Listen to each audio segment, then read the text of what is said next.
Naam, habari za muda huu mpendwa msikilizaji na mtazamaji wetu wa Amani TV Media. Matumaini yangu makubwa ni kwamba utakuwa salama usalimini popote ambako endelea kutusikiliza kwa muda na saa kama hizi. Nayo furaha tele ya kuweza kukualika katika habari zetu za asubuhi ya leo, ikiwa ni tarehe 25 za mwezi Oktoba mwaka wa 2025. Kama kawaida, tuko hapa kukuletea habari za ukweli na za uhakika kuhusu yote yanayojiri sehemu mbalimbali mashariki mwa DRC, hususan uko kwenye uwanja wa vita.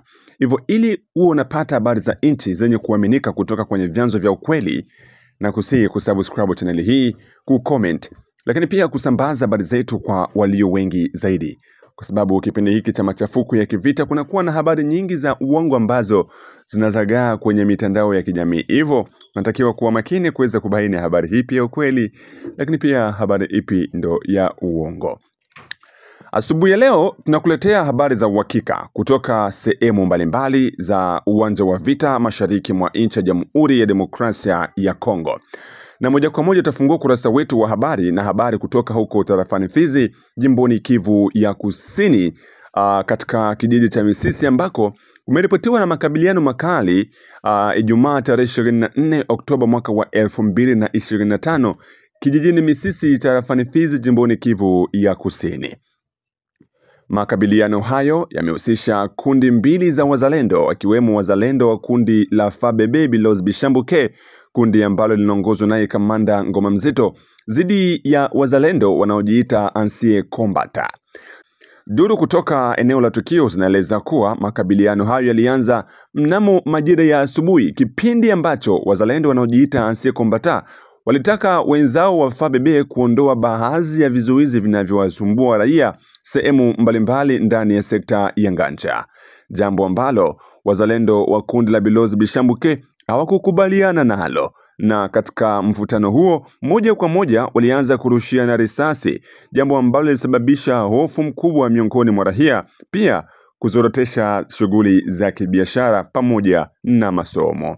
Duru hizo zinaeleza kuwa wazalendo wawili wamepoteza maisha kwenye makabiliano hayo, huku mmoja akiwa wa kundi la wazalendo wa Ancien Combattant, mwingine akiwa wa kundi la Bilozi Bishambuke, na pia kuna majeruhi watatu upande wa kundi la Bilozi Bishambuke. Komanda Chinja Uwa kwenye microphone kutoka uko Misisi anaeleza mwanzo mwisho jinsi ambavyo hali ilivyotokea katika mida ya asubuhi tarehe 24 Oktoba mwaka wa 2025. Kwa jina naitwa Almasi de Bonke, lakini kwa jina maarufu Komanda Chinja Uwa. Niko hapa ni kamanda wa vikosi kuhusu vita yenye mulisikia leo juu. Wakati vita inapiganiwa, kila mtu anakuwa na habari yake yenye ajue mwanzo ni nini na mwisho ni nini. Vita ya asubuhi ya leo ilikuwa asubuhi, wenzetu wa FABB walichomoka, wanaenda wanavunja mabariere zao wakaacha. Wakati walifika ku bariere ya bwana Nakage, wakavunja bariere ya Nakage, wanafika ku groupe de jeunes wakavunja bariere ya groupe de jeunes, wakapiga mpaka na askari wa groupe de jeunes masasi, akakufa pale pale, wengine akakuwa blessé. Sasa ile yari haikuendeka, na yote masiku sisi tunatafuta usalama wa raia. Sasa uongozi ukatuma order kama mimi niendelee na vikosi pale, tuangalie chenye kuendelea nini kuvunja ile zile bariere. Nikatoka hapa nikaenda mpaka Lulimba. Nilivunja bariere ya kwanza ya bwana ya komanda Reni Tongwa, kamba nikabeba nikafunja yao pale Kamkoba, nikavuka Kilombo nikavunja bariere ya watu ya mzee Alexi, bakasikia bien, tukaenda mpaka ku groupe de jeunes tukavunja, tukavuka kwa Nakage tukavunja na tukafunga, puisque pale njoko kwa derangement ya mingi, tukafunga mpaka mtu wake wa bureau de bwana Kayuya, tukaanza rutungali tu tunaendelea twende Lulimba kwenye kwa maiti yole soda wa groupe de jeunes. Kusikia tena nyuma bale babwana ba FABB tena banarudisha ile kamba pale, ili kasone mubaya, ikaonekana kama bale babwana ni baunda fujo, hawapendi kutia raia na amani. Tukarudia, na wakati tuliporudia hatukufika hata kuongea, tulifika tu ku bariere yabo na masasi kaanza tukaribisha masase, na mpaka vile vita iliendelea mpaka hapa jioni, na isingekuwa mvula nadhani pale akungekuwa chochote, tungekesha pale mpaka vile tulichoma ile na raia inaendelea kuishi na amani. Kwa hiyo raia mujisikie uhuru. Kamba ni derangement ya kwanza ya raia, ituna deranger raia sie wenyewe. Tunapanike raia, tunaibia raia, tulikamata silaha juu ya kuchunga raia na mali yake, lakini sisi ndio banakuwa batrakasere wa kwanza ba population ya kwetu. Hasa ile uongozi nakwenda kukataa ile, na ndio kwa maana ilitoa ordre hakuna kamba nafasi yoyote katika territoire ya Fizi na haitakuwa. Na tunawahamasisha wa ndugu zetu wa Kifulero, vita aina ya Wabembe na Wafulero. Vita iko ya wasikasira wenye wanapenda kuibia raia. Njoo kwenye kwa vita ni ya wasikasira wenye wanapenda kuibia raia. Juu ya silaha watie mabariere munjia kuvita waende, si M23 iko partout kule Ruvunge wapi. Sisi tuikalie kupora raia mali yake hapa. Hasa kwa hiyo haitakuwa. Na mkokote kama uko na kijana mwenyewe anashinda kubarabara kama vile bariere kutoza raia. Ikiwa Mfulero, ikiwa Mbembe mwenye anatia mtoto wake pale, mumshaurie toa mtoto wako mbele ya wakati. Kama si hivyo tutapiga risasi ni kuua. Ile ni ordre. Yoyote mwenye anapenda kuibia raia tutamuua. Tuko hapa kwa kusekirize raia ijisikie na amani na uhuru mwinchi yake. Raia ya kwetu haina tena uhuru, raia kutembea kidogo milfra. Hapa na Lulimba bariere 7. Eske raia ya wapi itakuwa na amani? Tulikamata silaha juu ya nini? Tulikamata silaha juu ya kukingia raia yetu. Hapa tunabakia na hesabu ya kusaga yoyote mwenye atatia bariere kama vile tunasaga bale ba volme arme. Na hiyo njo habari yenye tuko nayo magharibi ya leo. Tafadhali sana tunawaambia kwa ukweli, mutoshe mabariere. Kama hakuna kutoa mabariere, mukinipiga mie tutalomba ramforo meme kwa Mayaya, tutalomba ramforo kwa Brown, tutalomba ramforo kwa FRDC mpaka tuhakikishe amani narudia munjia na raia najisikia iko na amani, ninatembea uhuru mukila fasi. Ile njo machache nipenda kuzungumzia mchana wa leo. Antuka mukue kalme, raia mutembee kama munajisikia, lakini yoyote mwenye atapenda kukongola raia maake pale hana bahati mwi dunia. Bariere zote zinakufa sir ordre ya uongozi wa juu, sio ya kwangu wala sio ya mwingine, ni ordre kutoka kule kuongozi wa juu, na tutii amri, raia jisikie huru. Lakini kiongozi aone kwamba raia itakuwa wasiwasi mkubwa wakati mabariere zote mnazitoa, na kisha ubwizi itaonekana kuwa mingi kutokana na hasira ambao wataenda kumanifeste mwaito konso ya Lulimba na Misisi. Ile bwizi haitakuwepo. Puisque kama bwizi ya kwanza ni kuibia raia mwenye uko naona, unamuiba macho kwa macho, unamwona, ile ni bwizi ya kwanza. Unamubeba 1000 francs. Mtu mwenye anachoka na mzigo wa makala kukichwa unamubeba 1000 francs. Ile ni bwizi ya kwanza. Na yoyote mwenye atakuwa tu mutrakasiria kuiba raia juu yeye anatoka kukongola kamba, maana na yeye tutamusaga kama vile M23. Ile muijue. Bariere azita kuwepo. Tuliacha bariere 2 mu 17 na Kota Mabanga juu ya kusekirize njia, lakini haina ya kukongola pesa za mtu. Na kama tunaweza hakuna bariere zinakufa, lakini security itakuwa. Na mwenye atapenda kutia ukaramusi juu ya kuibia raia na sira yake, tukimujua tutamupika na tutafata hatua maana na jamaa tutamuinda. Hali hii ya wazalendo kupigana wenyewe kwa wenyewe inaendelea kusababisha wasiwasi mkubwa tarafani Fizi, huku wachambuzi wa masuala ya kisiasa wakitoa tahadhari na kuomba wakuu viongozi wa kizalendo kuingilia kati swala hilo ili kuendelea kutokomeza matukio kama na hayo ambayo yanaendelea kuripotiwa kila kukicha tarafani Fizi na sehemu mbalimbali za mashariki mwa nchi ya Jamhuri ya Demokrasia ya Kongo.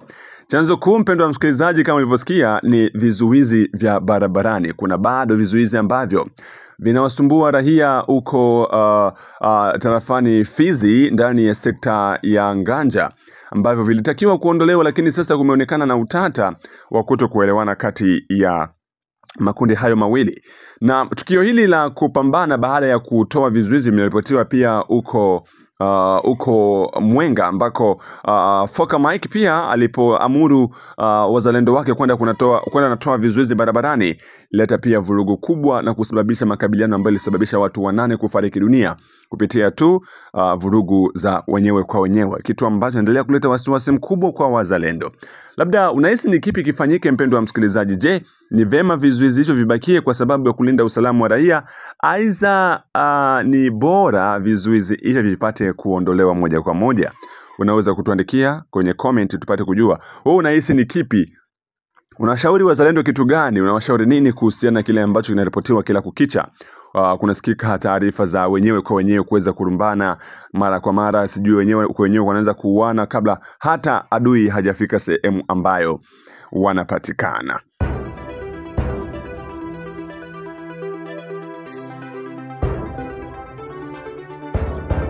Na tukitoka huko jimboni Kivu ya Kusini, tujielekeze moja kwa moja huko jimboni Kivu Kaskazini, tarafani Ituri, ambako usiku wa Alhamisi tarehe 23 Oktoba mwaka wa 2025 umekutwa na doa la shambulio jipya la kikatili lililodaiwa kufanywa na magaidi wa ADF katika eneo la Irumo jimboni Ituri.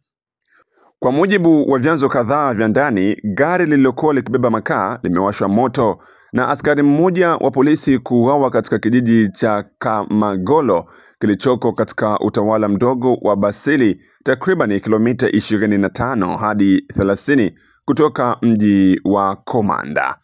Taarifa kutoka eneo hilo inaendelea kueleza kuwa washambuliaji hao walivamia kijiji hicho majira ya saa 2 usiku na kueneza hofu mkubwa miongoni mwa wakahaji kabla ya kuchoma gari na la usafiri na kumuua askari polisi wa taifa la Kongo aliyekuwa hakilinda eneo hilo.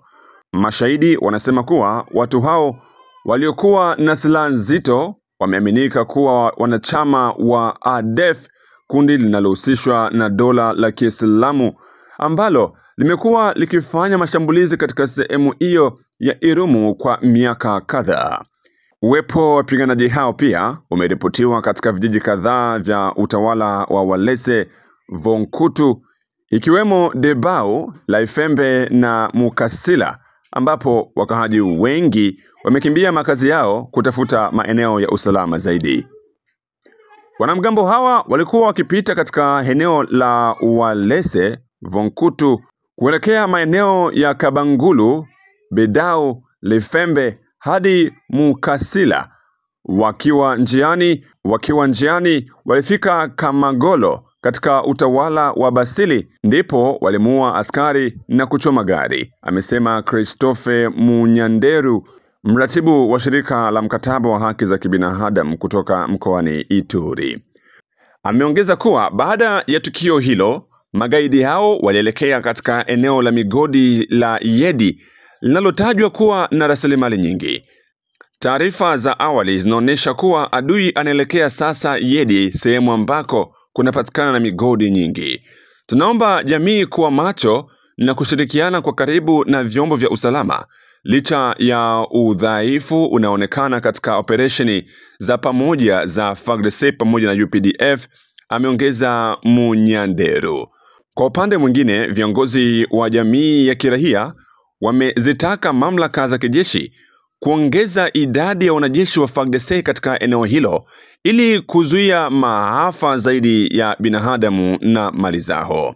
Operesheni za ukweli zilipaswa kufanywa ili kuondoa kabisa kundi hili la kigaidi na kuwalinda raia ambao wanaendelea kuteseka kutokana na vita hii, amesema mmoja wa viongozi wa eneo hilo. Hadi sasa hakuna tamko kamili iliyotolewa kuhusu hali ya eneo la Walese Vonkutu ambako vijiji vingi bado vimekatika mawasiliano kutokana na harakati za magaidi hao.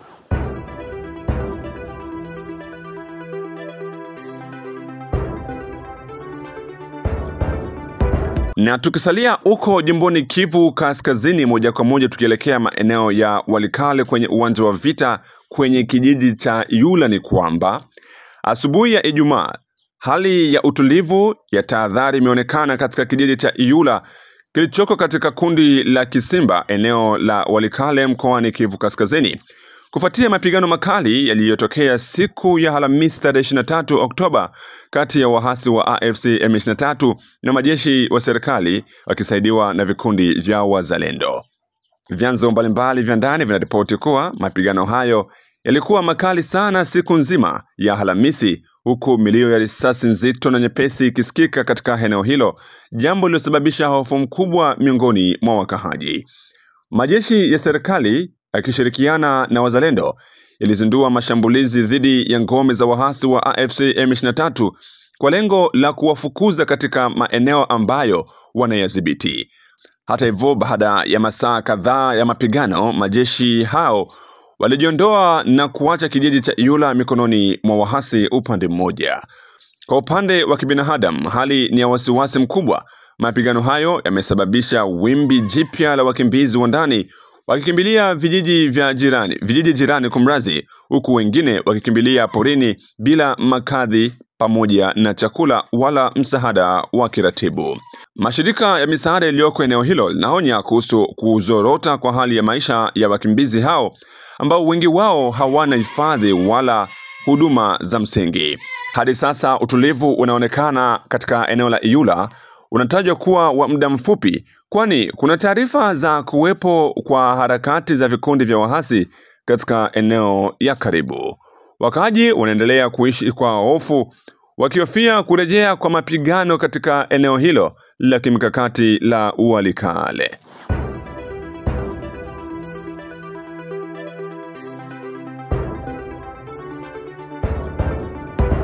Masisi. Watoto 5 wa familia moja wamepoteza maisha baada ya kupigwa na radi katika jioni ya Alhamisi tarehe 23 Oktoba mwaka wa 2025 katika kijiji cha Biolo kilichopo kwenye groupmenti la kijamii la Ufumandu ya pili eneo la Masisi mkoani Kivu Kaskazini. Kwa mujibu wa Amani Bwira, mwakilishi wa gavana katika kundi hilo la Ufumandu ya pili, tukio hilo lilitokea wakati wa mvua kali ilionyesha ikishindikizwa na upepo mkubwa katika eneo hilo. Radi ilipiga nyumba ambayo watoto hao 5 walikuwa ndani na wote walifariki papo hapo. Chanzo hicho kimeeleza kuwa hakuna mtu mwingine aliyejeruhiwa zaidi ya vifo hivyo vya kusikitisha. Mamlaka za eneo hilo zimesema kwamba miili ya watoto hao ilizikwa siku ya Ijumaa tarehe 24 Oktoba mwaka wa 2025 katika mazingira yenye huzuni na majonzi makubwa.